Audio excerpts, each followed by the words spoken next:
Welcome to PM7 Politics. Telugu cinema పరిశ్రమపై తీవ్ర ప్రభావం చూపుతున్న పైరసీ వెబ్సైట్ ఐబొమ్మ తాజాగా హైదరాబాద్ సైబర్ క్రైమ్ పోలీసులకు హెచ్చరిక లేఖ విడుదల చేసింది. ఈ లేఖలో మీరు మాపై దృష్టి సారిస్తే మేం కూడా మీపై దృష్టి సారిస్తామని పేర్కొనడం వెబ్సైట్ నిర్వాహకులు పోలీసులపై నేరుగా సవాల్ విసినట్లుగా భావించబడుతోంది.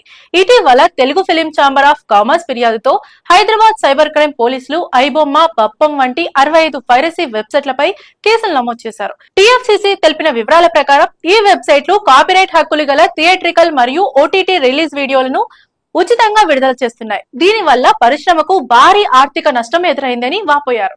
అదే విషయంపై హైదరాబాద్ సిపి సివి ఆనంద్ మాట్లాడుతూ ఐబొమ్మ వంటి వెబ్సైట్ నిర్వాహకులు ఎంత సాంకేతిక పరిజ్ఞానాన్ని ఉపయోగించినా అంతర్జాతీయ సైబర్ క్రైమ్ కోఆర్డినేషన్ సెంటర్ సాయంతో వారిని ట్రాక్ చేసి చట్టపరమైన చర్యలు తీసుకుంటామని చెప్పుకొచ్చారు.